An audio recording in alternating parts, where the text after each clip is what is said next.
keislaman yang diharapkan dengan keduanya dapat merekomendasikan kita sebagai hamba Allah untuk melangkah menuju surga Allah Azza wa Jalla di hari akhirat nanti.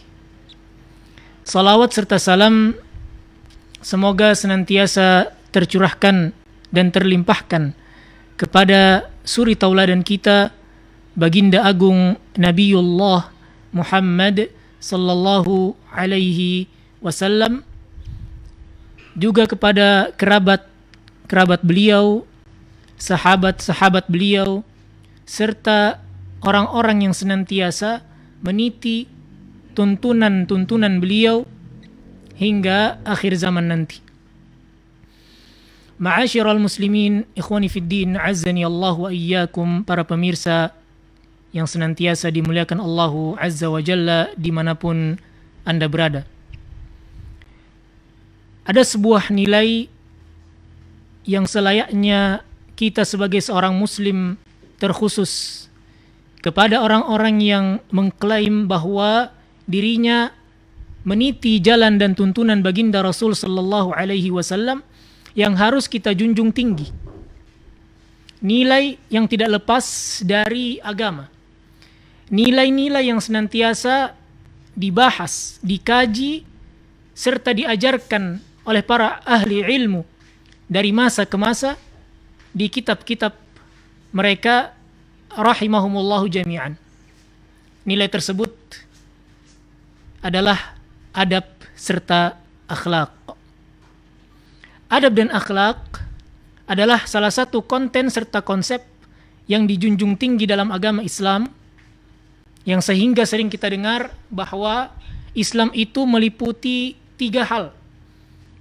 Yang pertama adalah akidah, berkaitan dengan keyakinan, berkaitan dengan keimanan, berkaitan dengan bagaimana kita memahami iman terhadap Allah Azza wa Jal, iman kepada malaikat-malaikatnya, iman kepada kitab-kitabnya, iman kepada para rasul, iman kepada hari akhirat, serta iman kepada takdir yang baik maupun yang buruk, beserta turunan-turunannya.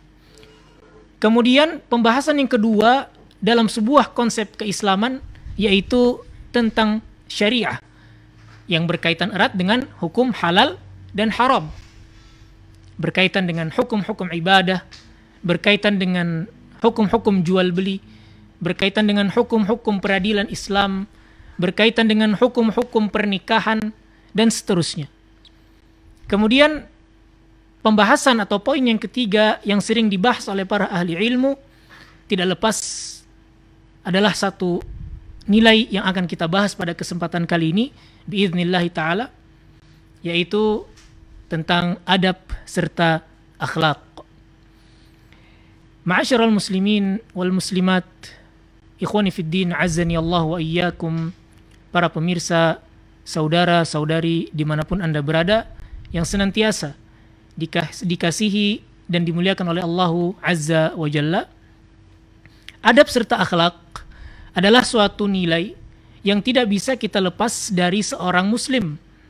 Mengapa? Karena para ulama memberikan sebuah kesimpulan sebagaimana disebutkan dalam sebuah ayat, wa innaka la'ala khuluqin azim, wahai Muhammad, sesungguhnya engkau berada di atas budi pekerti yang luhur, akhlak yang mulia. Juga di dalam hadis disebutkan bahwa Rasul sallallahu alaihi wasallam di antara tujuan beliau diutus ke muka bumi adalah untuk apa? Menyempurnakan akhlakul karimah. Sebagaimana yang termaktub dalam hadis beliau sallallahu alaihi wasallam, innama bu'ithtu liutammima makarimal akhlaq. Sungguh salah satu tujuan utama aku diutus ke bumi sebagai seorang rasul adalah dalam rangka menyempurnakan akhlakul karimah. Oleh karena itu, kita sebagai seorang muslim, sebagai seorang yang berusaha meniti jalan dan tuntunan Rasul sallallahu alaihi wasallam, selayaknya kitalah orang yang pertama kali, kitalah orang yang terdepan dalam menerapkan akhlakul karimah, adab-adab keislaman di kapanpun dan dimanapun, dalam setiap aspek kehidupan kita. Ikhwani fiddin azani Allah wa iyyakum, para pemirsa, saudara dan saudari yang senantiasa dimuliakan Allah Azza wa Jalla dimanapun Anda berada. Kemudian pada kesempatan kali ini, insya Allah kita akan sedikit mengutip perkataan atau penjelasan serta pemaparan para ulama, para ahli ilmu yang berkaitan erat dengan pengantar adab dan akhlak, dan bagaimana seorang muslim harus dan senantiasa menghiasi dirinya dengan akhlak-akhlak yang mulia, sehingga akhlak menjadi suatu hal yang sangat substansial pada seorang muslim pada setiap kegiatan serta aktivitasnya. Ikhwani fiddin azani Allah wa iyyakum, para pemirsa, saudara-saudari yang senantiasa dimuliakan Allah Azza wa Jal. Pada kesempatan kali ini akan kita kutip penjelasan dari salah seorang ahli ilmu di Saudi Arabia, yaitu Fadilatul Syekh Salih Al-Munajjid hafizahullah wa saddada khutah. Dalam artikel beliau memberikan penjelasan bahwa maudhu' al-khuluq, poin pembahasan akhlakul karimah, itu adalah minal mawdu'at al-islamiyah al-muhimmah, kata beliau hafizahullah. Di antara pembahasan yang paling penting, yang paling esensial dalam konsep keislaman adalah pembahasan tentang akhlak maupun adab, pembahasan tentang budi pekerti, pembahasan tentang moral, sehingga kita sebagai seorang muslim yang berusaha meniti jalan serta tuntunan baginda Rasul sallallahu alaihi wasallam, terus berjuang agar berada di atas tuntunan-tuntunan beliau pada konteks akhlak. Kemudian beliau hafizahullah melanjutkan, allati 'alaiha yaduru najah hayatal muslim, yang dengan akhlak tadi, yang dengan budi pekerti yang luhur tadi, bagaimana seorang muslim menjunjung tinggi hal-hal tersebut sehingga dia dapat meraih sebuah kebahagiaan, sebuah kemenangan di kehidupan dunia dan nantinya akan berlanjut hingga kehidupan akhirat kelak. Fa kaifa yanjahul 'alim fi wadhifatihi idza lam yakun 'ala khuluqin? Bagaimana mungkin seorang ahli ilmu, seorang pendakwah, seorang murabbi dapat berhasil mendidik peserta-peserta didiknya, anak-anak didiknya, bila dia tidak menjunjung tinggi apa itu yang namanya akhlakul karimah. Bagaimana mungkin seorang anak didik akan mengikuti, akan meneladani seorang guru, seorang ahli ilmu, seorang pendakwah yang bila nilai-nilai yang ia sampaikan hanya sekedar gincu di bibir, hanya sekedar klaim semata, namun nihil akan aplikasi serta realisasi nilai-nilai adab serta akhlak. Oleh karena itu, ma'asyiral muslimin, ikhwani fiddin azzani Allah wa iyyakum, para pemirsa, saudara-saudari yang senantiasa dimuliakan Allah Azza wa Jalla dimanapun Anda berada. Beliau hafizahullah melanjutkan, wa kaifa yanjahu az-zawju fi hayatihi idza lam yakun ala khuluqin? Bagaimana mungkin seorang suami dapat berhasil mentarbiyah, mendidik, mengedukasi anak serta istrinya bila tidak berdasarkan akhlak al-karimah, nilai-nilai akhlak yang mulia, budi pekerti yang luhur. Pasti tidak diragukan lagi seorang anak adalah orang yang paling pandai dalam menirukan sesuatu.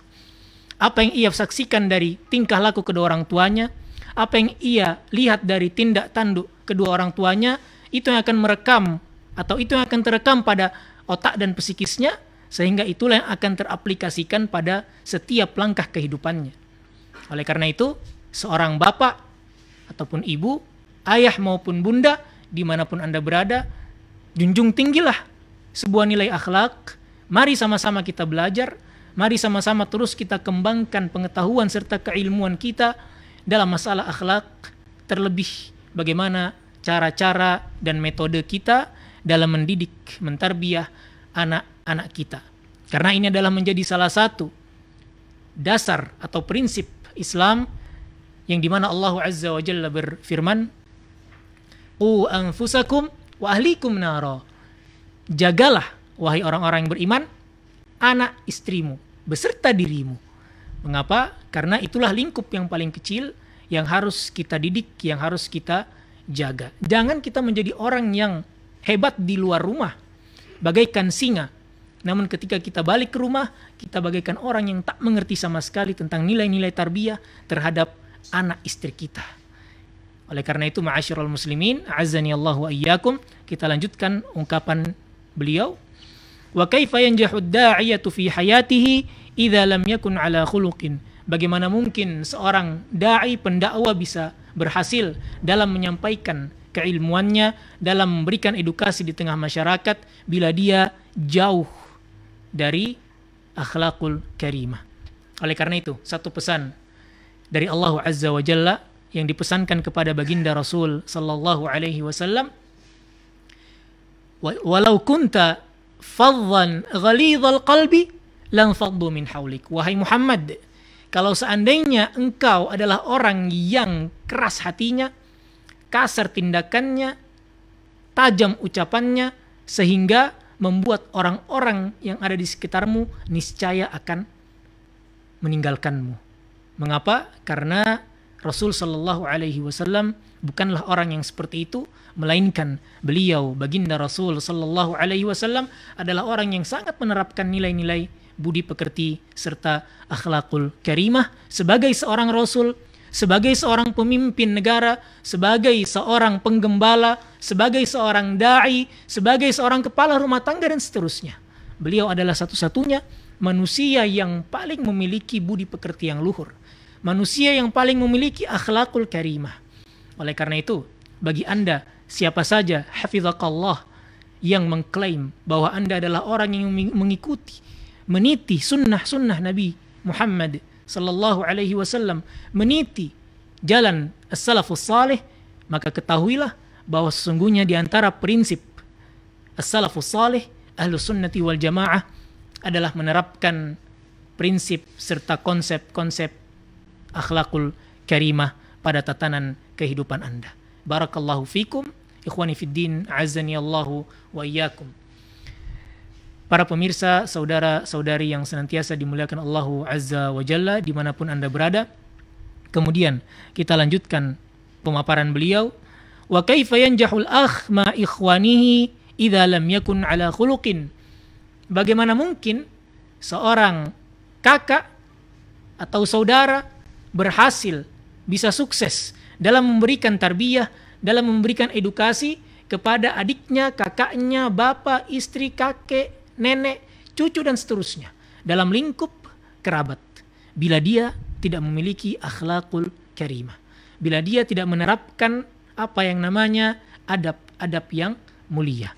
Oleh karena itu, kami pribadi mengajak kepada diri kami pribadi beserta para jamaah yang senantiasa dimuliakan Allah Azza wa Jalla, mari sekali lagi kita berjuang bersama-sama meningkatkan, belajar, mengupgrade keilmuan kita tentang nilai-nilai akhlak dan adab, sehingga kita bisa menerapkan apa yang namanya adab serta akhlak pada tatanan kehidupan kita masing-masing. Kemudian beliau melanjutkan, fal akhlaqu 'alayha madar najahil insani fi hadhihi al-hayah, hatta qala ba'd al-ulama inna ad-dina kulluhu huwa al-khuluq. Sesungguhnya akhlak adalah salah satu kunci kesuksesan seseorang hidup di muka bumi ini. Mengapa? Karena para ulama sempat atau bahkan pernah memberikan beberapa tulisan, ungkapan bahwa agama itu adalah akhlak. Jadi agama itu adalah nilai-nilai budi pekerti. Karena dengan itulah salah satu metode Nabi Sallallahu Alaihi Wasallam memberikan edukasi kepada masyarakat jahiliyah ketika itu. Tidakkah kita ingat bagaimana ketika Nabi Sallallahu Alaihi Wasallam datang berdakwah ke masyarakat Taif, salah satu kota di Saudi Arabia saat ini. Kota yang begitu subur, berbanding terbalik dengan Makkah dan Madinah yang kering dan gersang. Taif adalah salah satu kota yang subur. Kemudian Nabi SAW datang menyampaikan tentang agama, berdakwah tentang akidah. Kemudian apa respon dari masyarakat Taif? Kata mereka, usir ini si Muhammad, orang gila, usir dia dari kota Taif. Sehingga ada sebagian masyarakat yang bahkan melemparkan batu kepada beliau, sehingga berdarah pelipis beliau, berdarah bagian belakang beliau, sehingga Allah Subhanahu wa taala mengutus malaikat untuk menyampaikan kepada baginda Rasul Muhammad sallallahu alaihi wasallam, ya Muhammad, bila seandainya engkau menghendaki, akan kita timpakan 2 bukit yang ada di Taif ini kepada masyarakat Taif. Kepada masyarakat Taif, 2 bukit besar kita timpakan kepada masyarakat Taif. Apa pendapatmu wahai Muhammad? Apa jawaban beliau sallallahu alaihi wasallam sebagai manusia terbaik yang pernah diciptakan oleh Allah Azza wa Jalla sejak Nabi Adam hingga kiamat tiba? Apa jawaban beliau? Jangan.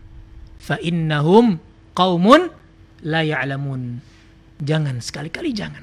Sungguh mereka, masyarakat Taif, adalah orang-orang yang belum tahu, yang belum faham. Kita maklumi mereka. Jangan kita lawan.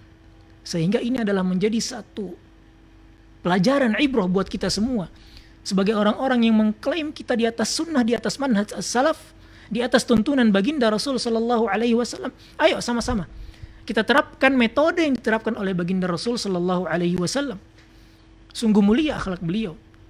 Begitu banyak contoh. Ini adalah salah satu contoh bagaimana beliau tidak memberikan perlawanan. Bahkan kata beliau, sudah, tinggalkan, tidak apa-apa.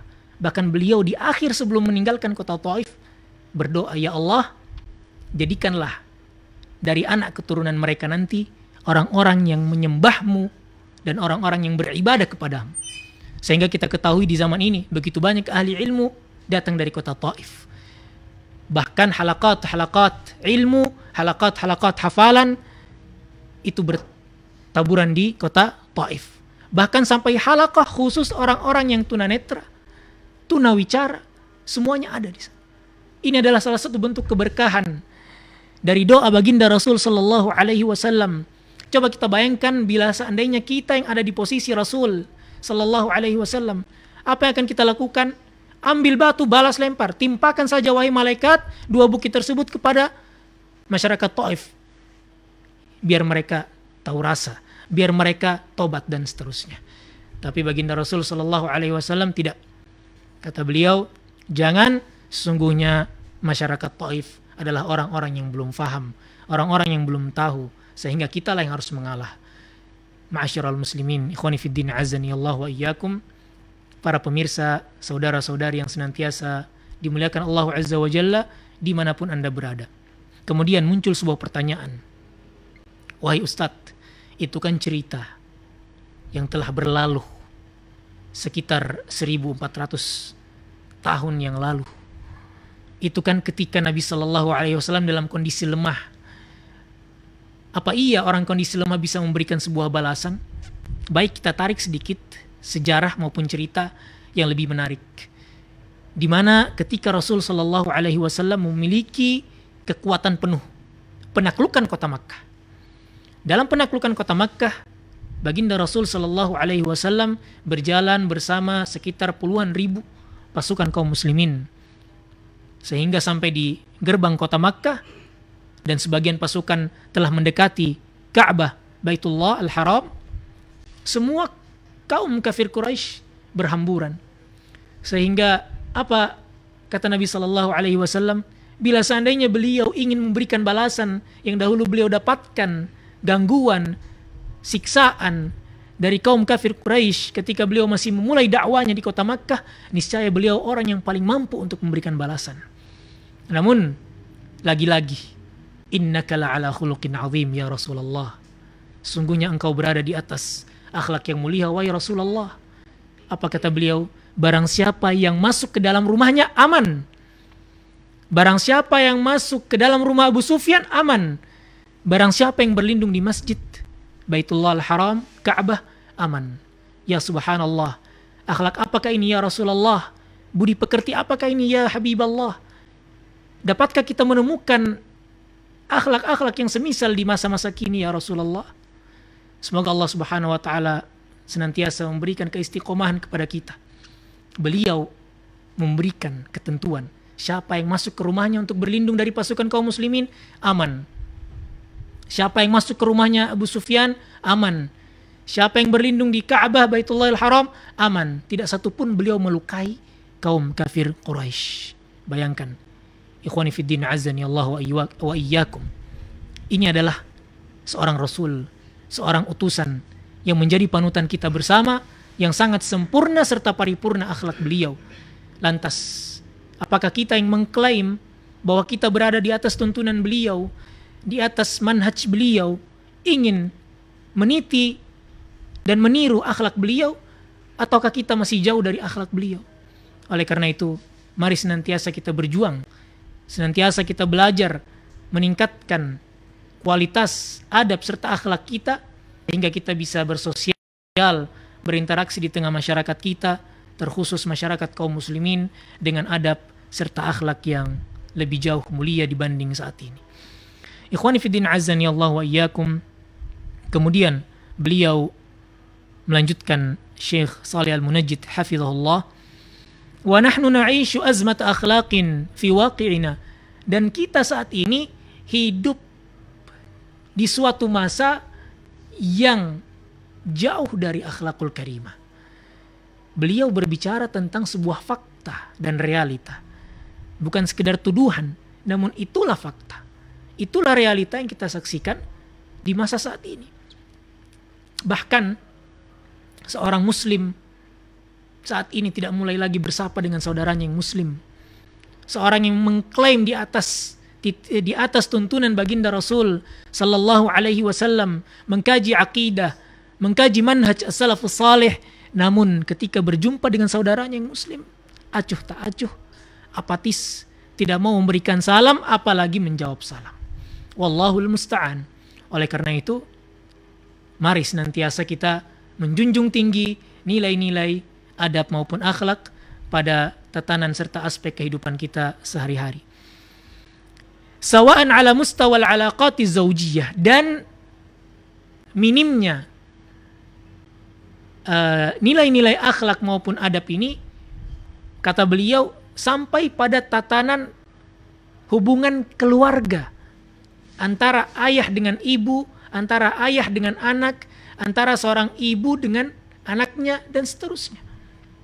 Nilai adab hilang, nilai akhlak mulai tergusur.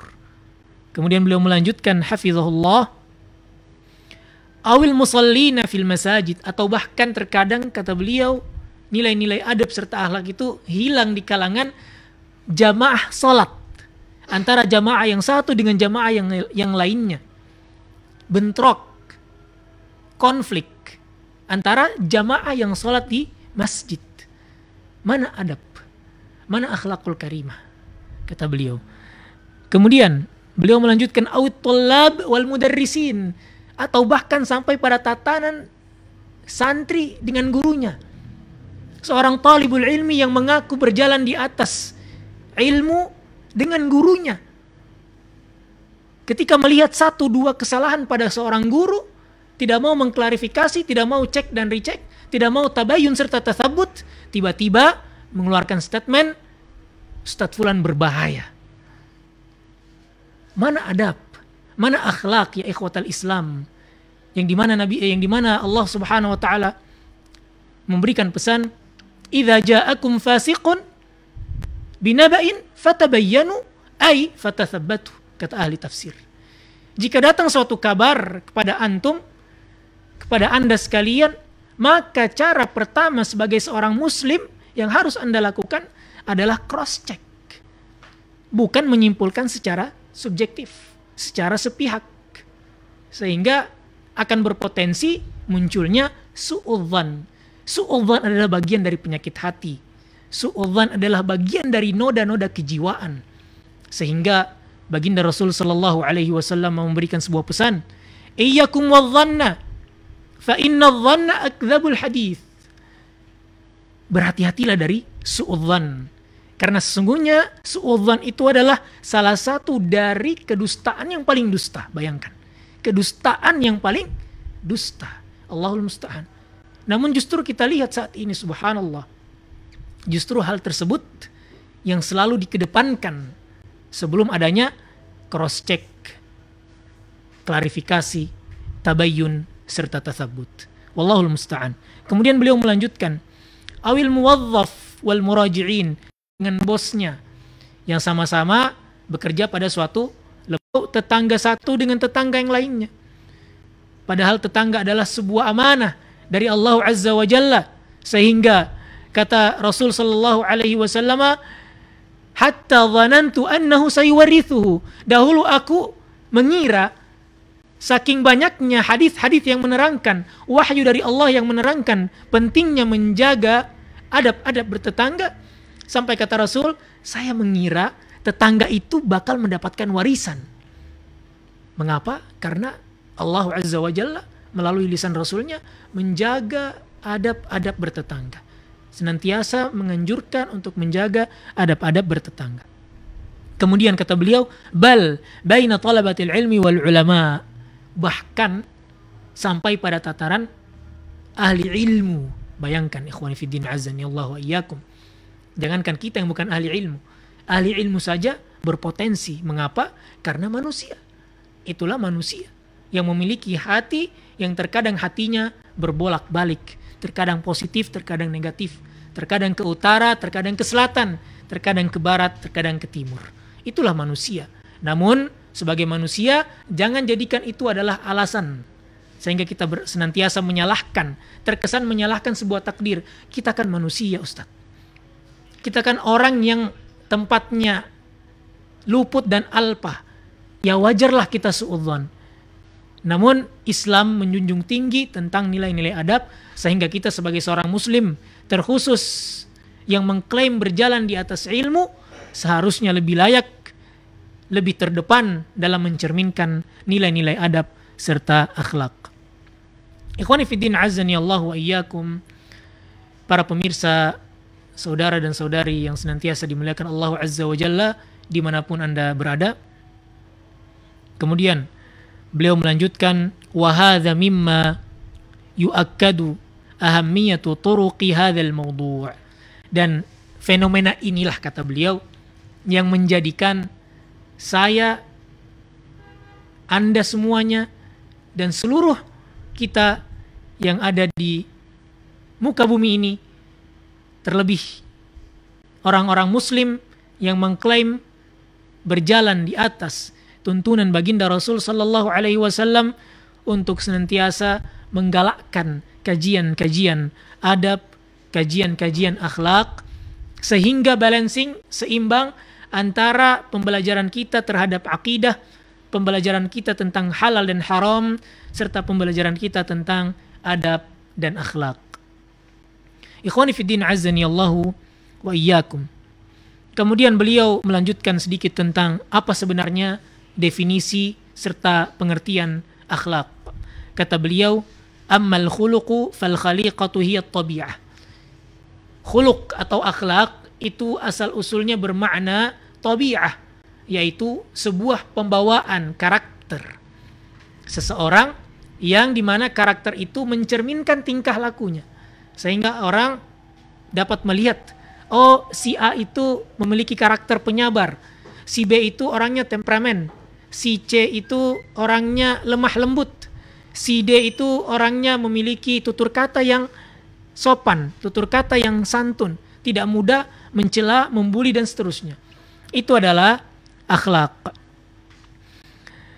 Kemudian dinukilkan pula oleh beliau hafizahullah bahwa Al-Imam Ibnu Hajar rahmatullah alaihi dalam syarahnya beliau terhadap Sahih Bukhari dalam kitab Al-Adab berkata, al-khalqu wal khuluq fil asli bima'nan wahid, bahwa al-khalqu wal khuluq itu memiliki makna yang serupa pada asalnya.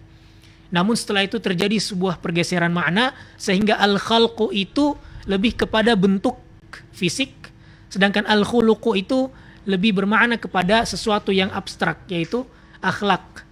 Nah, sehingga beliau memberikan penjabaran ini yang cukup panjang pada syarah beliau terhadap Sahihul Bukhari pada bab al-adab.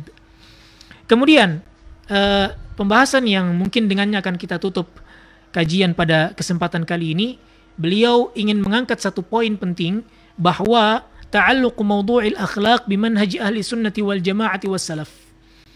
Bagaimana relasi atau korelasi antara adab, akhlak dengan manhaj ahlu sunnati wal jamaah as-salafus salih, sehingga tidak difahami bahwa manhaj salaf itu orang-orang yang jauh nihil dari penerapan adab. Ini adalah satu pemahaman yang keliru, yang kurang tepat. Sehingga jangan sampai difahami bahwa orang-orang yang berada di atas manhaj salaf, orang-orang yang berada meniti manhaj ahlus sunnati wal jamaah adalah orang-orang yang jauh dari pengkajian tentang adab serta akhlak, apalagi dalam penerapan serta aplikasinya. Sehingga beliau memberikan penjelasan, mawdu'un kabirun yata'allaqu bimanhaj ahli sunnati wal jamaah adalah sebuah pembahasan penting dalam manhaj ahlu sunnati wal jamaah, yaitu adalah akhlak. Jadi bila dikatakan pelajaran apa itu akhlak, itulah manhaj kita. Itulah manhaj ahlu sunnati wal jamaah. Itulah manhaj as-salafus salih, mempelajari tentang al-adab. Sehingga dahulu Ibnu Sirin rahmatullah alaihi berkata tentang para sahabat, imamnya as-salafus salih, imamnya ahlu sunnati wal jamaah. Beliau berkata, kanu yata'allamuna al-huda kama yata'allamuna al-ilma, ay hadis. Dahulu para sahabat mempelajari adab itu sebagaimana mereka mempelajari hadis. Jadi tidak membeda-bedakan. Ini pelajaran akhlak tidak penting kayaknya. Yang penting adalah pelajaran akidah, manhaj. Loh, adab itu, akhlak itu bagian dari manhaj. Itu yang perlu kita fahami. Jangan dibiaskan maknanya. Kemudian Al-Imam Makhlad Ibnul Husain, salah seorang guru Imam Ibnul Mubarak, beliau memberikan pesan kepada muridnya, ya Abdullah Ibnul Mubarak, wahai Abdullah Ibnul Mubarak, nahnu, yaitu kami, ila kathir minal adabi ahwaju minna ila kathir minal hadisi. Kita itu lebih butuh untuk mempelajari adab serta akhlak daripada menulis hadis. Bayangkan ya subhanallah, apa yang bisa kita simpulkan dari ungkapan para ulama ini? Para imam as-salafus salih, mereka berkata kita lebih butuh belajar adab serta akhlak daripada belajar hadis. Bahkan dahulu di majelisnya al-imam ahli sunnati wal jamaah Ahmad ibn Hanbal rahmatullah alaih, ketika beliau datang ke suatu tempat, ke suatu daerah, yang hadir di majelis beliau sekitar 5.000 orang. Sekitar 5.000 orang. Kemudian salah satu perawi kisah, 500 dari 5.000 itu mempelajari hadis, riwayat-riwayat dari Imam Ahmad rahmatullah alaih. Lantas yang 4,5-nya kemana? Apa yang mereka pelajari? Kata perawi kisah, mereka hanya ingin melihat bagaimana adab serta akhlak sang imam ahli sunnati wal jamaah. Ya subhanallah, 4,500 dari 5.000 jamaah itu datang untuk mengkaji, mengamati, melihat bagaimana adab, bagaimana akhlak seorang imam ahli sunnati wal jamaah. Ikhwani fiddin azani Allah wa iyyakum, ikhwani talabah, para pemirsa yang senantiasa dimuliakan Allah Azza wa Jalla dimanapun Anda berada. Kemudian beliau melanjutkan sekilas bahwa dalam pelajaran-pelajaran akidah seperti Al-Aqidah Al-Wasithiyah karangan Syekhul Islam Ibnu Taimiyah, kemudian Al-Kitab Al-Aqidah At-Tahawiyah karangan Imam At-Tahawi Al-Hanafi rahmatullah alaihim jami'an, itu beliau menyebutkan bahwa di antara usul, di antara pokok, fondasi madhab serta manhaj ahli sunnati wal jamaah adalah apa? Menjunjung tinggi akhlakul karimah. Ya subhanallah, tidakkah kita melihat Tidakkah kita melek bahwa al-akhlaqul karimah, budi pekerti yang luhur, menjunjung tinggi adab-adab yang mulia, itu adalah bagian dari madhabus salaf, manhaj ahli sunnati wal jamaah. Sehingga begitu banyak bila kita ingin kaji lebih panjang, bagaimana para ahli ilmu dalam bab aqidah menyebutkan bahwa usul, fondasi, sekali lagi saya ulangi, fondasi utama di antara fondasi-fondasi ahli sunnati wal jamaah, al-manhaj salaf, adalah menjunjung tinggi nilai-nilai adab, nilai-nilai keluhuran budi pekerti. Ikhwani fiddin azani Allah wa iyyakum, para pemirsa yang senantiasa dimuliakan Allah Subhanahu wa taala dimanapun Anda berada. Ini sekiranya yang bisa kita sampaikan pada pertemuan kali ini sebagai penutup pesan beliau bahwa jangan pisahkan antara akhlakul karimah, budi pekerti yang luhur, dengan manhaj as-salafus salih, madhab ahli sunnati wal jamaah. Semoga Allah Subhanahu wa taala senantiasa membimbing kita ke jalan yang lurus, membimbing kita di atas keikhlasan serta keistiqamahan, sehingga kita menjumpai Allah Azza wa Jalla kelak dalam kondisi iman serta Islam. Semoga Allah Subhanahu wa taala senantiasa memberikan kita kemudahan dalam belajar, memberikan kepada kita tuntunan, mengarahkan kepada kita agar kita senantiasa menjunjung tinggi nilai-nilai adab serta akhlak, sehingga bisa kita realisasikan pada tatanan kehidupan kita masing-masing. Wallahu taala alam bisawab. Kurang lebihnya kami mohon maaf. Wa sallallahu ala nabiyyina Muhammadin wa ala alihi wa sahbihi wa sallam. Wa akhiru da'wana alhamdulillahi rabbil alamin. Subhanakallahumma rabbana wa bihamdika asyhadu an la ilaha illa anta astaghfiruka wa atubu ilaik. Thumma assalamu alaikum warahmatullahi wabarakatuh.